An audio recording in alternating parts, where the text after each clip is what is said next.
আসসালামু আলাইকুম। আমি নাজিম কাজী, পড়াশোনা করছি ইউনানি অ্যান্ড হোমিও মেডিকেলে। আপনারা অনেকেই প্রশ্ন করে থাকেন, অনেক পুরুষ ভাইরা, বিশেষ করে অবিবাহিত পুরুষ ভাইরা, আমার অল্প উত্তেজনায় একটু পানির মতন চলে আসে, ডিমের সাদা অংশের মতন চলে আসে। এটা কি কোনো সমস্যা?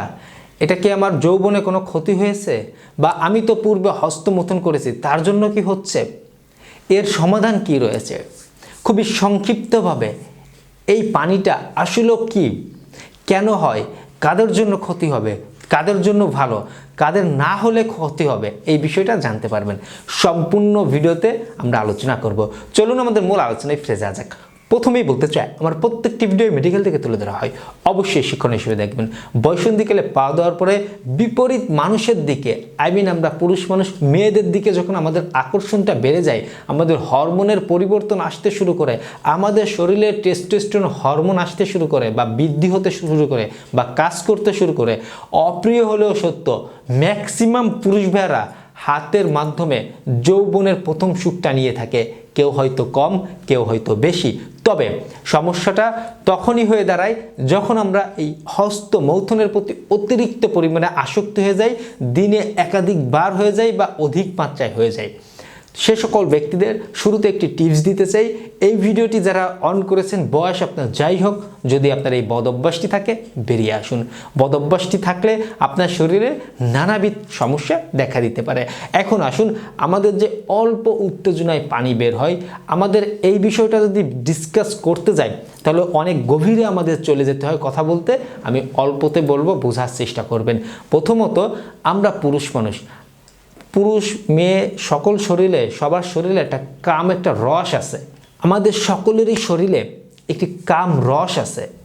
এটা মেয়েদেরও আছে, পুরুষেরও আছে। এই রসটা, বা এটা একটা মিউকাস রসও বলা হয়ে থাকে, এই রসটা বিভিন্ন সময় দেখা যায়। যেমন আমরা পুরুষ ভাইরা স্ত্রী মিলনে গেলে, আমাদের স্ত্রী মিলনটা সহজ করার জন্য আল্লাহ তাআলা প্রাকৃতিকভাবেই একটা লুব্রিকেট দিয়ে দিছে বা একটা পিচ্ছিল পদার্থ আমাদের দিয়ে দিছে, যেটার মাধ্যমে সহজে ঘর্ষণের সৃষ্টি হবে বা সহজে আমাদের পিচ্ছিল হবে, আমরা সহবাসে সময় নিতে পারবো বা আরামদায়ক বা সুখটা বেশি অনুভব করতে পারবো। ব্যথা অনুভব হবে না মেয়েদের, বা মেয়েরা ব্যথা পাবে না। এটার জন্য আমাদের একটা পিচ্ছিল পদার্থ দিয়ে দিছে, যেটাকে বীর্য বলা হয় না, এটা একটা মিউকাস রস। বীর্য হচ্ছে, তার মধ্যে বেশ কিছু উপাদান থাকতে হবে, শুক্রকীট থাকতে হবে, তখন সেটা বীর্য। তো অল্প উত্তেজনা যখন হয়, বা আমরা অনেক পুরুষ ভাইরা বিভিন্ন ভিডিও দেখি, বা মেয়েদের সাথে বা বান্ধবীর সাথে বা গার্লফ্রেন্ড বা লাইফ পার্টনারের সাথে ফোনে কথা বলে বা খারাপ চিন্তা ভাবনা করে, তখন আমাদের ব্রেন থেকে আমাদের পেনিস পর্যন্ত সিগন্যাল চলে যায় পেনিস উত্থানের জন্য। তবে এতটা সিগন্যাল যায় না যে উত্থানও হবে, শক্ত হবে, বা আবার সহবাসের জন্য রেডি হবে। তবে একটু উত্তেজনা পাই, তখন হয় কি, যে ওই যে কাম একটা রস আছে, এই রসটা চলে আসে। এখন আসুন, এটা যদি মাঝে মাঝে হয়ে থাকে, তখন আমাদের স্বাস্থ্যের জন্য ক্ষতি না। আর যদি এটা আপনি হাঁটতেছেন, চলতেছেন, খাচ্ছেন, বা অন্য মাইন্ডে আছেন, বা হালকা কোনো রকমের ভাবতে না ভাবতে আপনার এই পানিটা চলে আসছে, তখন আমরা এটাকে ধাতুক্ষয়, শুক্রমোহ, শুক্রতারল্য বা এই ধারণার রোগের মধ্যে আমরা এটাকে অবজারভেশন করে সমাধানের দিকে যেতে বলি।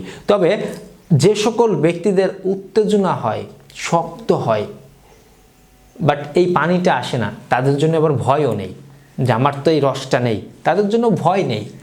তবে আপনাদের জন্য বা তাদের জন্য বলতে চাই, আপনারা পুষ্টি সমৃদ্ধ খাবার, পর্যাপ্ত পরিমাণে পানিটা পান করতে হবে, একটু ঠান্ডা জাতীয় খাবার খেতে হবে। এখন ঠান্ডা জাতীয় খাবার মানে যে আপনাকে ফ্রিজের কোল্ড ড্রিঙ্কস খেতে বলছি, আইসক্রিম খেতে বলছি, বরফ খেতে বলছি, এই ধরনের খাবার না।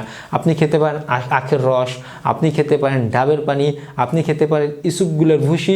অনেকের শরীরে টক্সিন হয়ে গেলে বা কড়া হয়ে গেলে বা শরীরের মধ্যে পানি স্বল্পতা থাকলে এই রসটা অনেক ক্ষেত্রে নাও আসতে পারে। তবে আসুন, এই রসটা মাঝে মাঝে আসলে এটাকে কোনো রোগ ধরা যাবে না, এটাকে কোনো নিয়ে ভয় পাওয়া যাবে না। কিন্তু যদি অল্প উত্তেজনায় চলে আসতেছে, এটা ঘন ঘন আসতেছে, দিনে কয়েকবার আসতেছে, এটা আপনার জন্য যদি আসে, তাহলে আপনাকে এই মাইন্ড সেট আপ চেঞ্জ করতে হবে, আপনার জীবন মানকে চেঞ্জ করতে হবে। আর যদি অটোমেটিক চলে আসে, তাহলে শুক্রতারল্য, শুক্রমেহ বা ধাতুক্ষয় বা মেহরোগ, এই সমস্যা যাই বলি আমরা, এটার থেকে আমাদের বেরিয়ে আসার জন্য ওষুধ গ্রহণ করতে হবে বা ট্রিটমেন্ট নিতে হবে একজন ডাক্তার পরামর্শ নিয়ে। যদি অতিরিক্ত হয়, অধিক মাত্রা হয়, তবে মাঝে মাঝে একটু একটু হলে এটা নিয়ে কোনো ক্ষতি বা ভয় নেই। অতিরিক্ত হস্তমৈথুন করে থাকলে সেদিক থেকে বিরত থাকবেন। অতিরিক্ত হস্তমৈথুনের কারণেও এই সমস্যাটা দেখা দিতে পারে। সে সকল ব্যক্তিদের আবার ভবিষ্যতে যৌন জীবনও ক্ষতি হয়ে দাঁড়াইতে পারে। আমি আশা করি বিষয়টা অল্পের মধ্যেই বুঝতে পেরেছেন। এই ছিল আজকের ভিডিও।